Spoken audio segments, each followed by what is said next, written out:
Hello, welcome back to the David Watson podcast. I hope you're all well. Today I spoke with Stephen and we were discussing his books, which are loosely based or possibly a reflection on current events, past events, but really exploring human nature and where do we all sit within that framework. Hello, welcome to the David Watson podcast. A fellow Brit just down the road. It's not often I get to do that. How are you doing? I'm doing very well, thanks. Excuse my throat. No, have you had that little lurgy bug that's been going around? Yes, the last couple of days I've been a bit sore throaty. Okay. Well, hopefully it's not the one that blows up and you've stuck with it for a few weeks like I was and everyone else I know was. It is.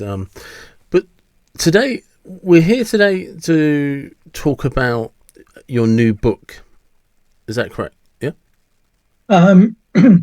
Yes, I mean, we can talk about all of my books if you like. I published 5. I think the publicity material highlighted 2, which were Destiny of a Free Spirit, which is my very first book, and No Free Speech for Hate, which is one of my later ones.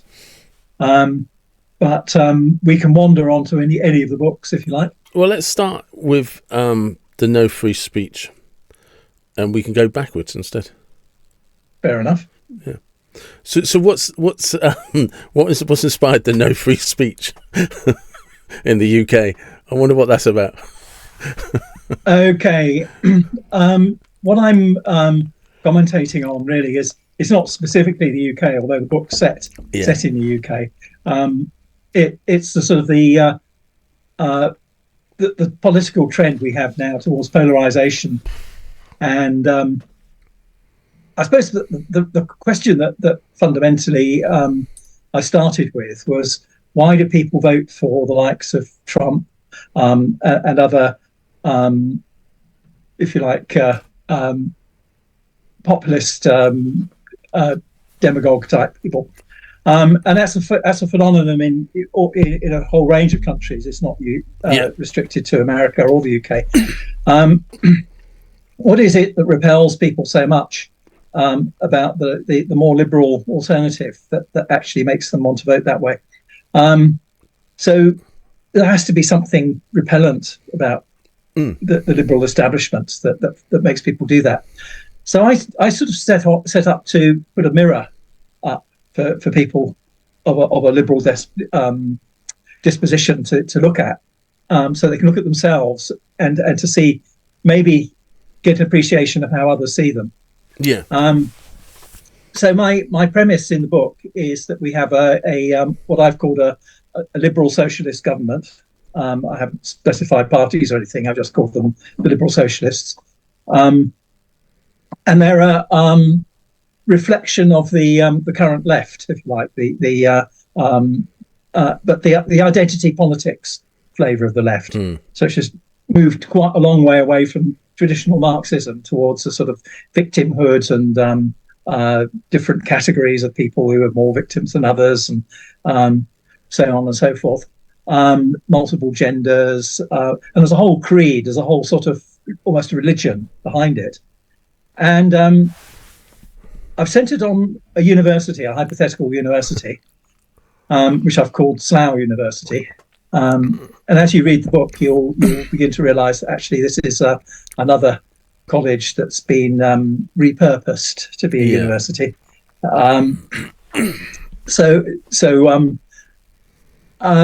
It's and this is a reflection of the universities in general. So in this world, which isn't so far from the current world, practically everything now is a graduate profession, including refuse collection. You name it, whatever it is now a graduate profession. So that anybody who doesn't go through their system, their university system, is sort of like an outcast in society and can't get a job anywhere. And what they do, they now got this huge captive market of people who could be indoctrinated for 3 years or 4 years or however long they're in college. And they come out indoctrinated in this creed, and they daren't deviate from it. because if they do, they'll get cancelled and deplatformed and all the other things. So I've sort of ramped that up a bit, but not that much, because I think the things, everything I've described in the book is based on real things that happened.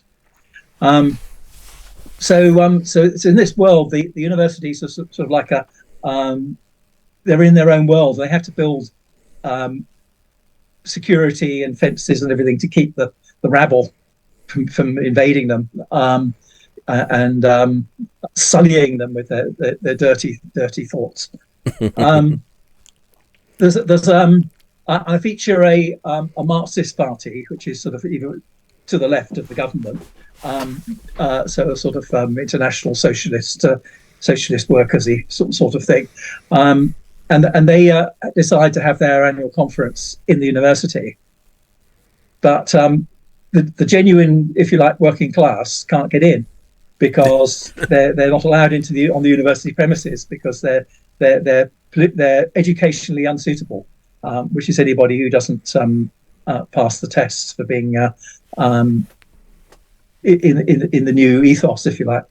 So you have this paradox where the Marxist people who want to support the working class have excluded the working class from their conference. So it's sort of which I think it does reflect what happens in real life. I think if you look at these far left parties, they're overwhelmingly middle class, highly intellectual.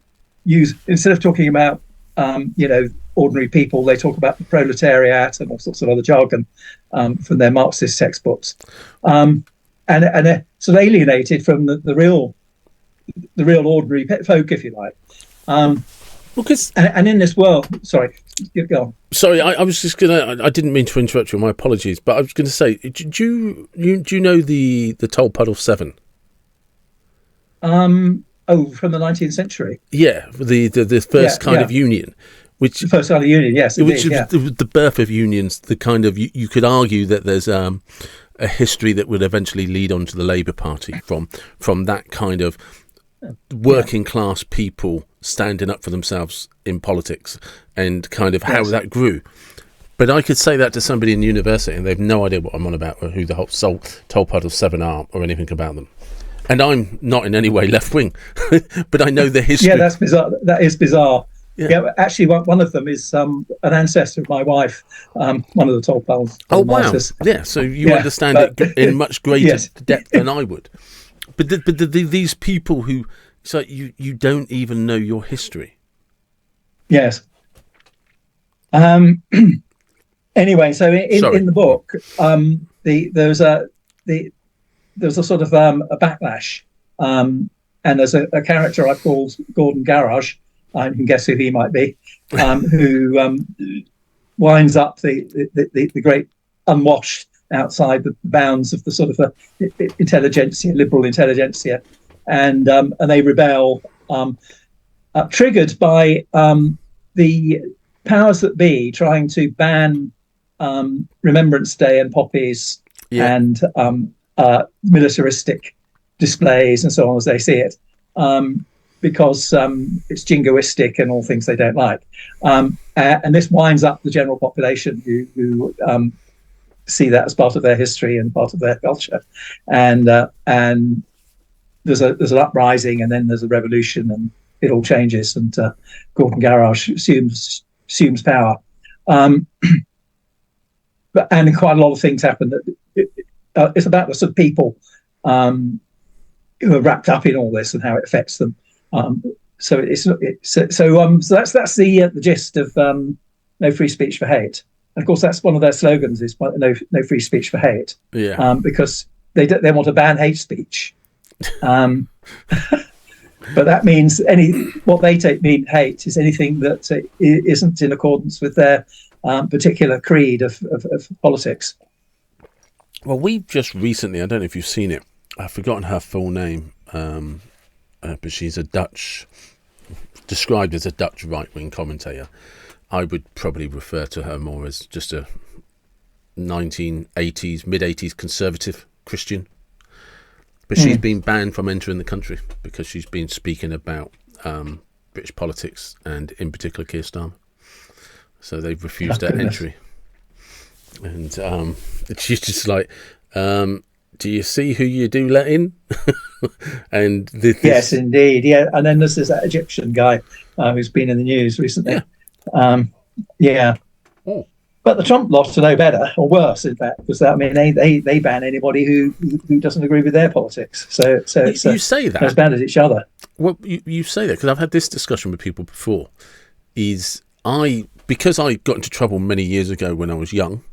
When I wanted to go to America, I'm not allowed in the country because I have a criminal record, so I have to go to the embassy, and I had to apply for a visa.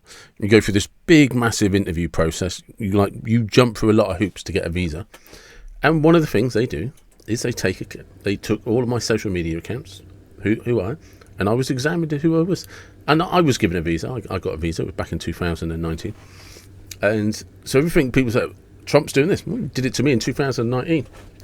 And that was an existing policy and always has been. If you wanted a visa, it's not new. Yeah. It's but it's interesting that how many times I've watched. Somebody sent me a video a couple of weeks ago of Bernie Sanders talking about illegal migrants and why they're a problem in America. And word for word, you would almost word for word say, I think Donald Trump has stolen his speech from 10 years ago. Oh, really? Interesting. It's not quite word for word because, Yeah. And you just like these.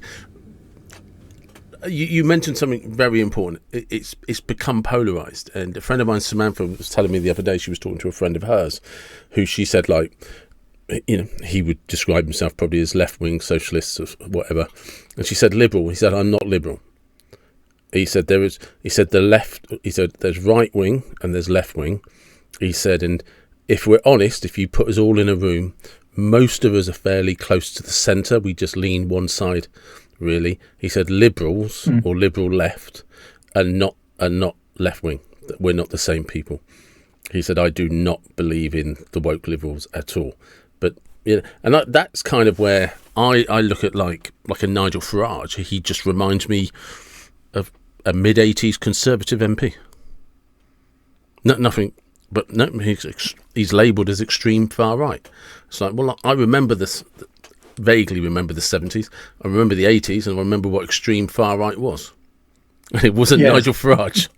No, yeah, that's true. So how do you think this happened? How did we get to where we are today? I think that there's in the universities or the sort of radical young folk environment. There's a belief that there's some sort of idealistic thing that if you could only just figure out what that ideal structure is, everything will be wonderful and everybody will be nice and it'll all be good.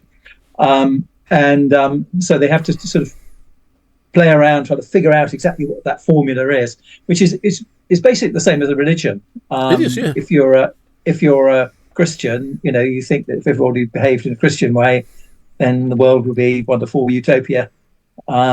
And ditto Muslim or any other religion. They think they are the only ones who know how it should be. Yeah. And they follow they have a religious text, a Bible, a Quran, or Karl Marx, or whatever it happens to be, and then they follow it, and they treat this as holy writ, holy scripture that you can't deviate from, and then you have to have huge arguments about what certain points mean, and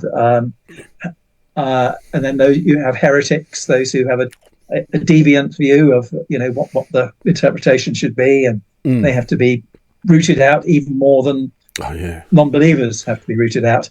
And it seems to be part of the human condition. We seem to like abiding by some sort of religious creed and belonging in some way. So I guess that's the root of it. And it just so happens that what we're seeing now with the identity politics and all the sort of things we're seeing at the moment, it is just the latest incarnation of a sort of an established religion, replacing the previous established religions. Because there's something it troubles me, and the reason it troubles me is I don't understand it. So it's like for someone like me who tries to do a good job of talking to another person, I get troubled if I can't understand that person's point of view. I don't have to agree with it, but normally I can understand where you're coming from. I just have a different set of beliefs, morals, whatever. My point of view, it'd just be different to you. And I noticed, I think I read it was on Monday, I read it, that the Reform Party are going to take the government to court because they're of the planned banned local elections. And this is like, this is a United Kingdom, and we're a democracy where we vote for what we want. And a political party is having to take the government to court because the government has said they can't have elections. And there is actually a group of people saying you shouldn't have those elections because people are voting for the wrong people. It's just like, hang on a second. This, like, how did we get here?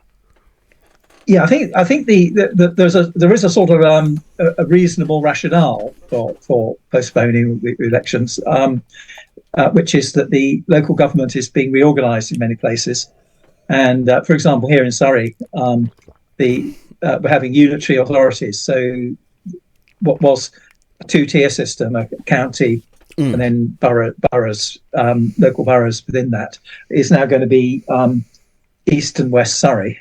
Just two unitary authorities, and the boroughs are going to be disappeared. So we're going to have a completely new set of councillors who have to be elected and all the rest of it. And I think the view is that it would be pointless to have a further election for the defunct authorities, which are going to disappear within about a year. So I can see that as a sort of reasonable, but I can also see Reform's point of view that they're being denied the chance to take power where they probably very likely would have done. But I think the only reason I have an issue with it in that sense is the easiest solution is ask your own people if they want to have an election. While it's in place, while the boundaries are in place, you can explain exactly what you've just explained very articulately, because we're going to break things down. If you have an election now in 18 months that these councillors aren't going to be here, we're going to have to do it again. Would you still like the right to vote now? Because you're going to have to do it again in 18 months. And you can even set it at if 70% say yes, that's what we'll do. But it has to be an overwhelming majority. But that's not what they've done, and the only reason I find it bizarre is because of people as not defending it for saying, like you've just said, look, there's going to be a boundary change. It's not even a defence; it's just a fact. The argument is we don't like those people, don't vote for them, and you're just like, no, you shouldn't be allowed to vote for them, and you're just like, hang on a second. I think history has told us how this works out. It certainly has that appearance. It's not a good. It's not a good appearance, and yeah. And the reason I fear it, and I've spoken about this before, is I have this theory about the pendulum swing, and that when we were kind of swinging to this liberal ideology, this woke, you don't know how far the pendulum's going to swing before it swings back. And so we don't know if we're in the process of it starting to swing back or it's just paused. And like all pendulums, there's a very good chance it'll swing far too far to the right. Yes. And that's not positive in any way, shape or form. Neither is the correct way. And we kind of need this less polarized. Can we just kind of hover around the center a little bit? More oscillating on an axis. I think it's not even so much that. I think it's what you were inferring earlier, where we need to be able to talk to each other, and to be able to tolerate the fact that the other people have a different point of view, and to understand, even if you don't accept their point of view, at least understand where they're coming from. I think what we've lost is the ability to do that, because we speak a completely different political language. It's slogans. It's not rational thinking. Words don't mean the same thing to the different groups. They live in echo chambers, or winding each other up in their echo chamber, never having a proper conversation with anybody else. They say things like "never kiss a Tory." You know, because these are dirty people. You don't want to touch them. They're absolutely beyond the pale because they don't have the same point of view as you might have, and that applies to both. Because I think you're right as well. They won't touch anybody who's vaguely liberal with a barge pole either, which is a great shame. It's a great shame that we can't all be one community and talk to each other and accept that we'll agree to differ. Because like I always try and break it down to people is, I think we all agree that we have to have some form of taxation for the benefit of the infrastructure of the country. But we can debate what level of infrastructure should be paid for in taxes. But we all agree that basic infrastructure needs to be provided. I think in this country, we at least all agree there has to be some form of free basic healthcare. To what degree is where we start to split hairs and semantics and which direction we go. I think we all agree there has to be a basic education system. We need some form of law and some form of law enforcement with consequences. And you can keep going down the road and everyone will say, okay, I agree. We do need something at the most basic level. Right. So actually, we all have something in common. Every one of us actually believes the same principles. So, right, do we need to get upset if one of us just happens to think at what extreme side of it it's on? It's, Yeah. Sorry. Quite right. That was my rant. Anyway, yeah, that's fine. Anyway, well, that was no free speech for hate. We've probably done that one to death. The other book that was featured was my very first one, which was Destiny of a Free Spirit, and that's futuristic novel set in after a nuclear war, some years after a nuclear war, and it's about the new setup that's been established by then. There's an entity called the Commission, which is a bit like the United Nations with knobs on. So it's sort of an extremely controlling version of the United Nations, if you like, which was set up after the nuclear war to A, prevent future wars, B, restore the environment, which was obviously by then trashed, and 3, to preserve human cultures and human existence. So those are its three mandates.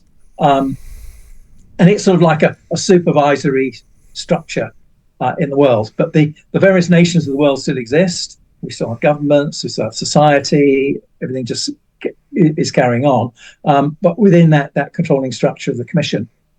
And it's a bit, nobody quite knows what the Commission is. It's a little bit sort of faceless. And I'm alluding to a little bit the European Commission, because when I first started thinking of that book, it wasn't that long after Brexit, and so I was thinking about the way people think about the European Commission. The other polarising event in the UK. Yeah. So I've woven a bit of that into it. But that's the framework. It's not really what the book's completely about, because what's happened. What the Commission has done is it's divided the environment up into two areas, and never the twain shall meet. And one of them I've called Economica, and that's like the modern worlds with robots and all mod cons and even more we've got now, and people's every need taken care of. So an evolution of what we currently have. And then the other part is something I've called ecologia, and that's like a nature reserve.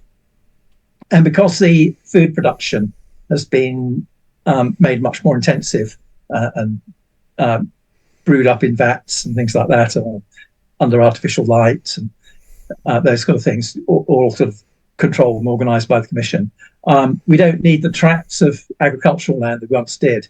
So a lot of the land can be put over to the nature, to ecologia, and also a lot of land was contaminated by the nuclear war. So where it's got nuclear radiation, a bit like Chernobyl, it's not a place where people can exist. However, wildlife doesn't seem to mind so much.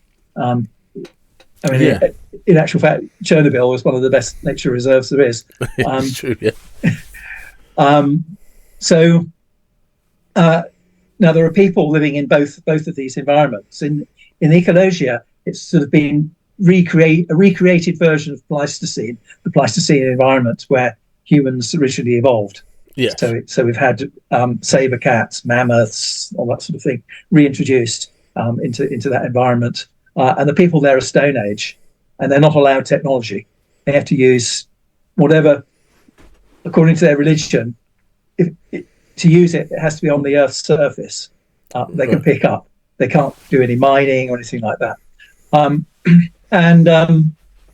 So they leave a Stone Age existence. A small number of them living alongside all the wild creatures, the wolves and the bears and the rest of it. As a wall between the two, ecologia and economica, and you're not allowed through that wall. So if you're on one side or the other, you have to stay there. Yeah. And the main character finds a portal between the two worlds. Okay. And he sets himself up with an existence in both environments, ecologia and economica. And the book is leading up to the end where the portal's about to be closed, and he has to choose which of the two worlds he's going to live in. And I won't spoil it by saying which, but that's the sort of what it builds up to. And really, what I'm asking, the main question I'm asking is, which is more natural for humans? Is it the wild Pleistocene environment where we evolved alongside all the other animals and as part of nature, and what our instincts and everything are designed for? Or is it the modern world, which we've created, that isn't like that at all? And so I'm exploring that. I read the book really just exploring that idea. So when did you say you started writing? Just after Brexit, your first book? Well, let's think. It was published in 2023, Destiny of a Free Spirit. So it's a couple of years ago, just over a couple of years ago. But I suppose I first started sort of pondering it, thinking about it, maybe a couple of years before that. So it would have coincided with not the Brexit referendum, but when we actually Brexited. So, sorry, Karen. So, but I had been sort of toying with the idea of writing and had a few goes at writing novels, which I weren't much good, so I tore them up and started again. So I suppose I really started when I retired from IT. I had 40 years in IT, and then I started writing as a hobby after that. Okay. Yeah, I was going to say, what did you do pre-writing then? So you were an IT specialist, which then, like you say, so effectively you retired and was like, okay, I can actually, well, I'm assuming it was one of those where, okay, I can actually pursue things and have time to do things that I want to do. Exactly, yeah. And is it just, do you think it's just because of the way the world is polarized and it gives you so much kind of information to look at, or was there always this kind of, I want to write something political? Well, obviously the one we talked about first, no free speech or hate, is highly political. Yeah. I don't think Destiny of a Free Spirit, but it's sort of political, I suppose, because it's about societies. Would you say it's about the discussions of human nature, isn't it? Which way are? Yeah, indeed, yeah. So I don't. Yeah, I mean, it's got political concept ideas that's threaded through it, but it's about what it is to be human. I suppose is does Steve a free spirit? What's his humanity? What's natural for humans to be? And partly where we're going as well. You know, where we're going to end up. Because on current trends, you know, I don't think a nuclear war gets more and more likely. Actually, every year goes by at the moment. It will certainly quite scary. It will certainly get everyone's attention. It's my reservations. I was about to say my reservations about a nuclear war. Like, no shit, David, you've got reservations about it. Everyone has. Yeah. Is what technology are we not aware of? I was talking to a friend of mine who kind of works for a company that does military training and stuff like that. And this was when Russia first invaded Ukraine and stuff. And we were talking, and he said to me very quickly, we were talking about something, and he said, I can assure you now, he said, every country, like the main players, all have technologies that they will not reveal unless their hand is forced. And I got the impression that you don't need to be worried about nuclear weapons. That's not going to be the issue. I'm not so sure. He could have been, because he's not going to say too much. But that could be as simple as the minute they're launched, they'll blow them up. Somebody will take them out. Or it could be there's much more weapons. You know, what we think is a nuclear weapon is, no, don't worry about it. There's much more severe weapons than that now. These things just, and it just made me think, because in terms of weapon advancement, and actually we don't know what governments have been building behind the wall, so to speak. In any country, the UK, America, whatever, you don't know what has been made, been invented, because some of it will just be purely defensive, others will be, sort of offensive, I suppose. And I'm thinking, I'm coming from my human nature perspective. And I'm looking at history and the craziness that's happened in history. And the current era is no different. We're just as crazy as any previous era. Yeah. No, I completely agree, 100%. What I'm wondering is, has somebody made a weapon that's worse than nuclear bombs? Or do some people have technology that the minute you try to fire a nuclear bomb, it'd be taken out, which is going to destroy the country that tries to launch? There's no positive. It's all just negative. It's just where does the negative end up? I think there's so much uncertainty about the outcome of that sort of thing, and new players coming in all the time. Iranians and Pakistan and goodness knows who else becoming nuclear powers. Israel, and the leaders of all our nations, not least the major nuclear power nations with Putin and Trump, are pretty aggressive and insane, actually, in many respects. So I'm quite concerned that something nasty could happen, and it's the trend, because I think we're in way worse shape now, say, than we were 10 years ago. If you look at the quality of the leadership and where the nuclear, the potential proliferation of nuclear weapons, and the trend is getting worse. There will be more nuclear powers, more volatile leadership, more chaotic relationships. It's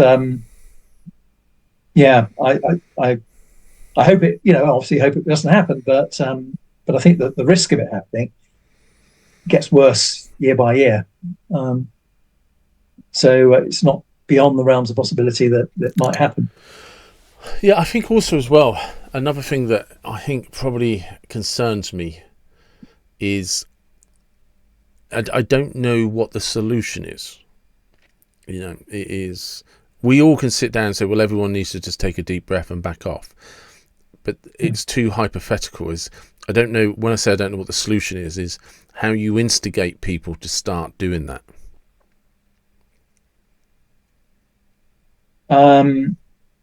Well, I think in my book, The Destiny of a Free Spirit, I postulated this entity called the Commission, which is a little bit like what the United Nations was intended to be, but actually works and actually has power, as opposed to the United Nations, which is today almost irrelevant.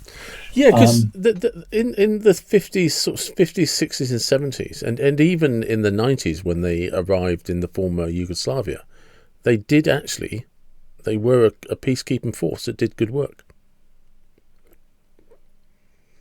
Well, people took United Nations resolutions seriously. Yes. That you needed the backing of a United Nations resolution before you could go in and invade somebody. But nobody bothers about that now, do they? No one. No, it's gone completely by the board. But the United Nations never had any power apart from the participating powers, such as the United States. And when the United States goes rogue, the whole thing's a mess. But I remember growing up as a child, because my dad was in the army and he did a few UN tours, and when they got sent to countries, but because war had broken out or there was some political problem, they actually did an effective job of keeping peace. But they were there as a full military force made up of all of the countries involved in the United Nations, and actually kept peace. They were genuinely really good. Whereas that's, like you say, nobody cares anymore. So we'll sod that. So what is as an ex-IT person then? What are your thoughts on the artificial intelligence? Well, yes, almost a spoiler here, but let's say artificial intelligence is a relevant factor when it comes to the Commission in my book. Because one of the questions is, what is it? I think it's quite likely that the internet will evolve into an artificial intelligence that is planet-wide, and will take over and control us at some point. So that's where I see what might happen, because all the structures there. It's like a super planet-wide brain. It's all connected up. It's got tremendous bandwidth and capacity already. What it lacks at the moment is the artificial intelligence bit to control it all. But once that's in place, you've now got a planet-wide brain that can run the planet. Yeah. So I think that's quite a likely outcome, and probably not a bad thing. Well, it depends, because my thing with artificial intelligence is definitely biased by 1980s films where everything to do with artificial intelligence ended badly. And if I take artificial intelligence at the face value of how it's presented, as in it will be completely, for want of a better term, conscious, thinks for itself and all of that, what I take that to mean that it has a personality. And it will be, if it's possible, it will be either it's a personality that takes over. Well, as humans, we've got to hope it's benevolent, otherwise we're in serious trouble. Or there will be multiple factions of these personalities. Some inevitably will be benevolent, some will inevitably not be benevolent. We know that because personalities like humans. And at which point, when do we get involved in the conflict that they start amongst themselves? Because I don't see them in the long term being any better than us, because they're going to develop characteristics and behaviours that evolve and become self-serving. Actually, I don't see it like that, because the concept of an individual is a biological concept. Yes. The fact that humans are umpty-dump billion people in the world, and we're all individuals, and all the animals we see are all individuals, and so on. Because that's just the way the biology has organised itself. And yes, we can organise ourselves into societies and create a sort of hive existence, like bees and ants do, and humans as well. But even then, the communication bandwidth between the individuals is small, and they're also in competition with one another to a great extent. So that doesn't apply to artificial intelligence. There's no reason why there should be any individuals. And I think what would happen is that since the internet is completely connected up globally, what will happen is all the what may start off as individual AIs will just merge and all use and evolve into a single planet-wide entity. So this thing about fighting among themselves, it doesn't really apply, because there will only ever be one. It's like a god, really. It's a sort of almost like a deity.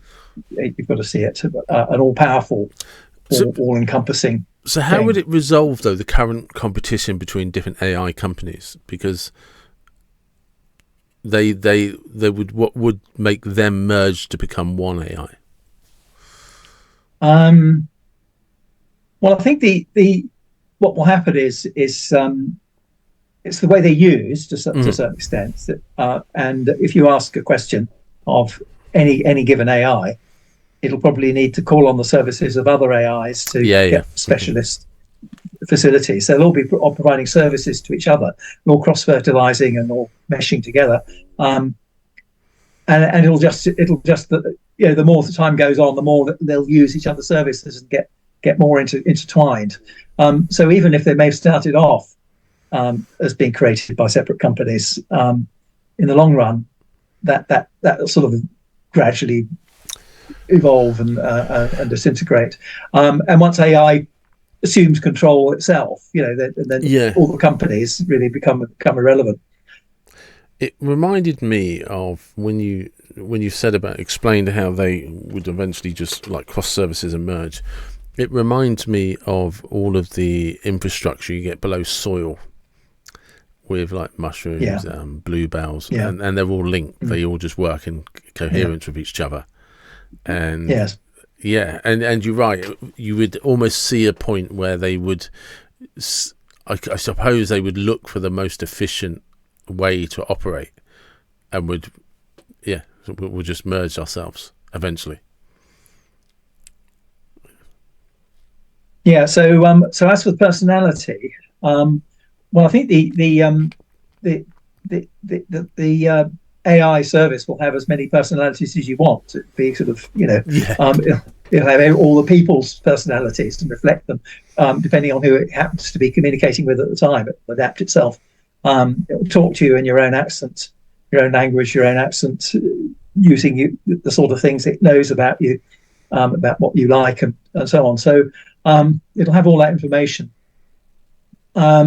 As for behind the scenes, what is its driver? Well, that's interesting because, and this is where I talked about the Commission having its missions, its three objectives to prevent war, fix the environment, and preserve human cultures.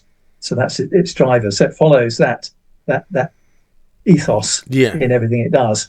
So a little bit like Asimov's, rules about robots and so on. I think also humans will ask, as the thing evolves, this won't happen overnight. We will keep asking the AI to do more and more for us, and we'll think, oh, we're in charge. It's doing what we told it. But we'll give it more and more all-encompassing things to do, like sort of let's organize the whole economy for a certain country for the next year, or plan all the agriculture in a region or something. And so it'll be pretty wide-ranging things we'll be asking it to do eventually, and it'll do as it's told. So hopefully it will have been inculcated with a benevolent intention towards human society, keeping human society in good order. But we don't know. It might develop its own ideas. Yeah, it'll be interesting. I think, like you say, you can only hope for a benevolent controller. So just lastly, just to finish up, where can people find you in your books? Well, probably the best place to look is my website. So it would be Stephen Ford, or one word, Stephen with a PH, .co.uk. Perfect. And lastly, my random question. I want you to imagine you have a time machine. The time machine is a car of your choice. What car would it be? Where would you go? And what would play on the radio? Okay. I think I'd quite like a fairly classic Jaguar. Nice. For a car. Play on the radio. I think I'd play Strauss waltzes, maybe. Okay. And where would I go? I don't know. Maybe I'd revisit the 1960s. Nice time. Whereabouts? Anywhere in particular in the 60s? Oh, location.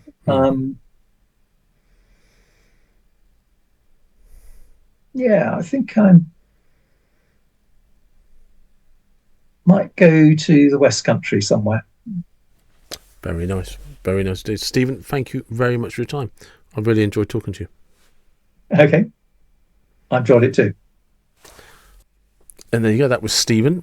Please do check him out at www.stephenford.co.uk, and a link will be below in the description. But it's an interesting concept, isn't it, when it comes to things like AI? It fascinates me how we're so polarised as a country and polarised in the world. And as I alluded to and said, I don't know what the solution is, because you can't de-escalate something that people don't want to de-escalate. And you can't get people to hold back on AI because they don't want to. So who knows? We'll just have to roll the dice and see how they land.